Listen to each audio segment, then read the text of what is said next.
All right, welcome to the chapter on schizophrenia. And what we're going to be looking at is schizophrenia is among one of the most puzzling and disabling clinical syndromes. Schizophrenia touches every facet of an afflicted person's life. Acute episodes are characterized by delusions, hallucinations, illogical thinking, incoherent speech, and bizarre behavior.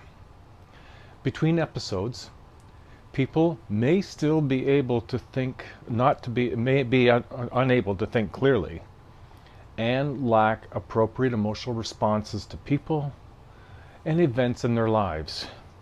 In this video, we're going to look at some of the background history of where the diagnosis came from and review the phases and features of current DSM-5 schizophrenia diagnosis.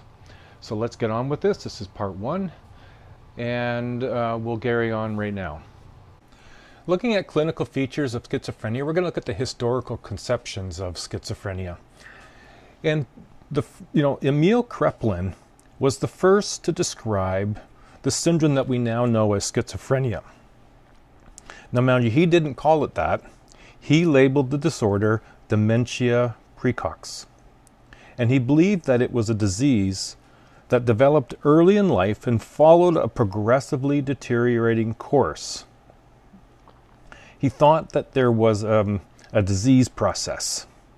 And although he did not know what exactly what the process was, but it was a deteriorating kind of experience. Much of what he described, things like hallucinations, delusions, odd motor behavior, are still typical in the description of what we describe as schizophrenia today.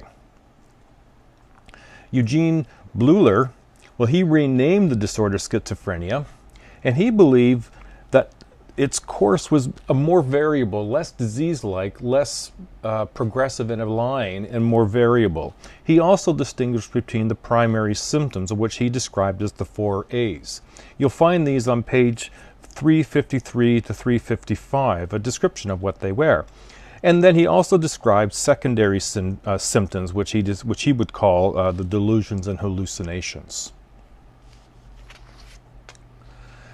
Now, if we move a little more currently, we enter into looking at Kurt Schneider, and according to him, hallucinations and delusions are numbered among the first, what he described as first-rank symptoms of schizophrenia. That is, symptoms of schizophrenia that are central to the diagnosis. So hallucinations and delusions were first rank because they were most noticeable, most predominant to the diagnosis of schizophrenia. And then he had what were so-called second-rank symptoms, which are found to be in other disorders as well, but Schneider considered confusion and disturbances in mood to be second-rank symptoms rather than first. Now, Kraepelin, Bleuler, and Schneider each have contributed to how schizophrenia is viewed and diagnosed today using the DSM-5, and you'll find this on table 10.1 on page 356. Now, what's the prevalence of schizophrenia in general population? Well, schizophrenia is believed to affect about 1% of the population, so it's not particularly big. However, if you look at any population of 100 million people, you would say that there's 1 million people affected by schizophrenia. Now, Canada is not that big, but you're still looking at a very large number of about 400,000, 350,000 people with diagnosis of schizophrenia. Now, schizophrenia usually develops in late adolescence and early adulthood, and its onset may be an abrupt or gradual onset. The period of deterioration preceding the onset of acute symptoms will be those severe symptoms that we will recognize, those phase 1, if you will, hallucinations and delusions, that the pre-phase, or the preceding to the onset, is what's called the primordial phase. And you see that on the left. This is the period of deterioration. Things start to diminish, start to deteriorate, but the major, more acute or active phase hasn't been achieved. An acute episode involves the emergence of clear psychotic features. And then the residual phase is characterized by the level of functioning that was typical of the prodromal phase. Now, in my experience in working with people with schizophrenia, that there is this resembles what is known as decompensation, and this is where a person will go through stages of phases, if you will, of schizophrenia. They start out going through this prodromal, have an acute phase, go back down to residual phase, but the residual phase isn't the same exactly as promortal, and that over time, this is almost like a stair step down into what will ultimately be this person's, ultimate condition. Now, when we think in terms of schizophrenia, it comes with and is associated with some major features. Among the more predominant features in schizophrenia are are disorders in the content of thought. Now, disorders of content of thought include delusions.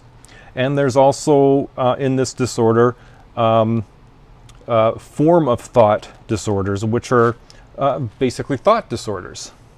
And as well as the presence of perceptual disorders, hallucinations. This could be either visual or auditory, and as we'll describe later, even more complex than that.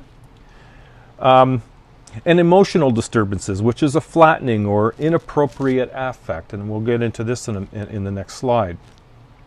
There's also dysfunction in the brain process that regulate attention to the external world. Now, starting with disturbances of content of thought, delusions, the most common of these are delusions. Delusions are basically false beliefs that are enduring. That is, they last for a while and they lack any evidence. Delusions of prosecution. The police are out to get me, or some other person or group. Delusions of being controlled. That the belief that there are thoughts or feelings or impulses are controlled by outside forces and agents, even the devil, as are influencing you. You're not making your own choice up, but you're in fact being controlled. Delusions of grandeur. The belief in the false impression that you have great importance. You might believe that you're Jesus, or that you're going to save the world, or that you will invent the thing that will make the world run in a much more better way. And then there are also a class of delusions that are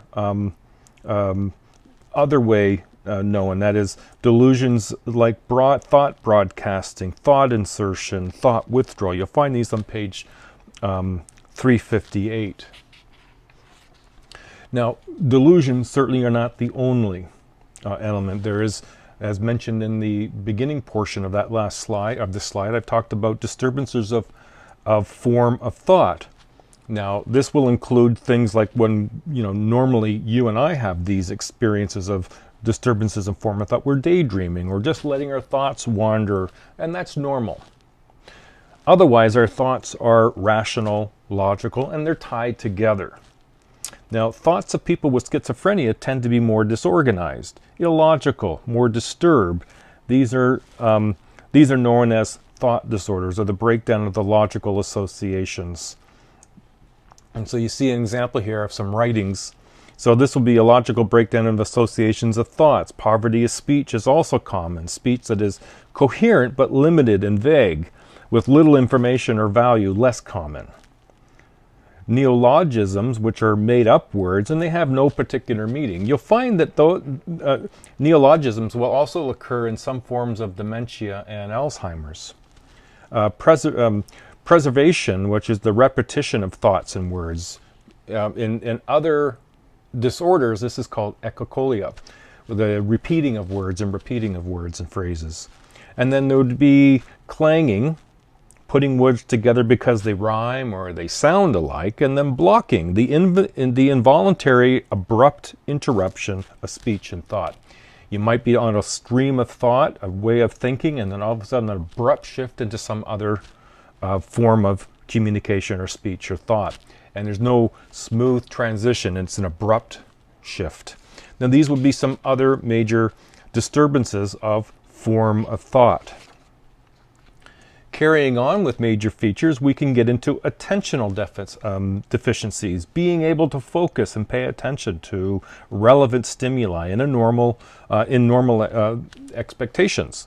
With schizophrenia, there's a breakdown in the process of attention and therefore are very easily distracted by other and varied stimuli. Hypervigilance, this is the oversensitivity to stimuli, not being able to filter out things and focus. Perceptual disturbances, hallucinations and images perceived without any external stimuli. The hallucinations can involve any of the senses: auditory, somatic, feeling, gustatory. Gustatory would be taste, olfactory, which would be smell. Auditory and visual are the most common. Auditory hallucinations occur in about 60% of the cases. Auditory hallucinations can be voices inside or external from the person. Either you hear them inside your head as if it's your own self-talk, or you hear them as if they're coming from someone outside of you, like a third person. They can come in the form of a command. They can be instructions to do things to harm yourself. Some of the causes of hallucinations, well, they're not really known. It's speculation, brain chemistry disturbances, subvocalizations, and otherwise unrecognized self-talk. The interconnectedness of our brain may in some way be responsible for undetermined causes. Now what you're seeing is in the top right-hand corner there is emotional disturbances in terms of affect. Thus, when someone has a flat affect, it's essentially the lack of emotional expression in the face and in the voice, lacking a normal range of emotional responses. The reality may not be no emotional complexity, but rather the emotions are not communicated to the outside world, but are experienced otherwise. There are many other types of impairments when it comes to the major features of schizophrenia. Now, just as a general overview, you'll find more of these in your textbook, more explanation. But when you look at the categorical model, the way that they divide symptoms in terms of positive symptoms and negative symptoms. Positive include hallucinations, disorganized speech, thought disorder, delusions, and inappropriate affect. Now, if you're looking at secondary symptoms, you're looking at social withdrawal, flat affect, poverty of speech, social skill deficiencies, and loss of pleasure in activities. Remember, the things that you see on the right-hand side of your screen are things that you'll see in other psychological disorders. But the things you see on the left-hand side, the positive symptoms, are things that are more likely to be examples of schizophrenia.